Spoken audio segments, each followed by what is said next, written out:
In Asia, India's merchandise trade deficit for September was smaller than anticipated, largely due to a significant drop in gold imports.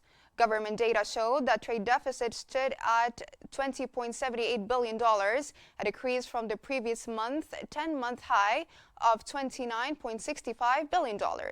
Merchandise exports fell slightly to $34.58 billion in September, compared to $34.71 billion in August. However, the decline in imports was more pronounced, dropping to $55.36 billion from $64.36 billion.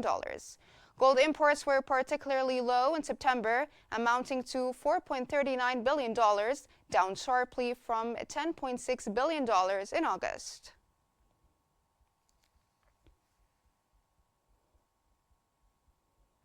The United States, South Korea, and Japan have announced the creation of a new multinational team to oversee the enforcement of sanctions against North Korea, following Russia and China's obstruction of monitoring efforts at the United Nations.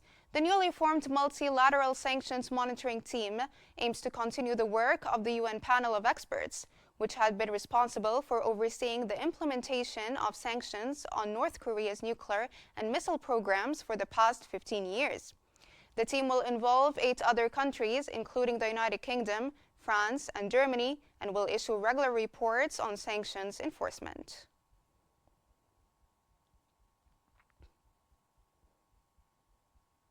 Hong Kong's leader, John Lee, vowed to implement significant reforms aimed at revitalizing the economy and financial markets, while also addressing the worsening living conditions for the city's poorest residents.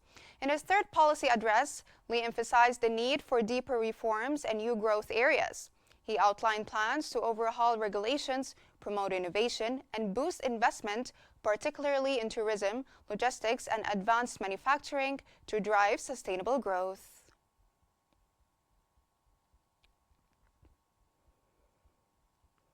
In an unexpected move, Thailand's central bank cut key interest rates at its policy meeting in a move to stimulate the struggling economy, with inflation remaining below target. The Bank of Thailand's Monetary Policy Committee voted 5-2 to reduce the one-day repurchase rate by 25 basis points, lowering it to 2.25% after maintaining a decade-high rate of 2.5% since September 2023. The central bank explained that the rate cut would help ease the debt burden while still supporting efforts to reduce the household debt to GDP ratio.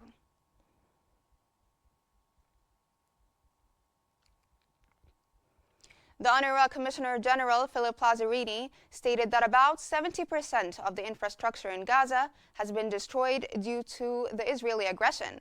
The commissioner also added that 200 of UNRWA staff have been killed by Israeli airstrikes. Lazzarini added that the majority of Gaza's population is crowded into an area that makes up no more than 10% of the entire territory of Gaza.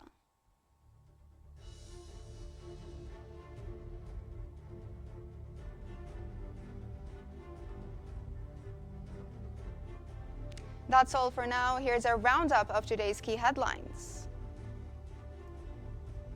Former U.S. President Donald Trump renews his call for imposing extreme tariffs on imports.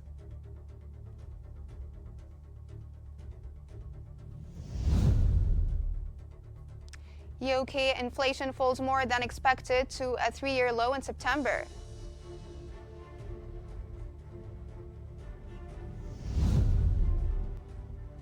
And UNRWA Commissioner General states that Israeli aggression destroyed about 70% of Gaza's infrastructure.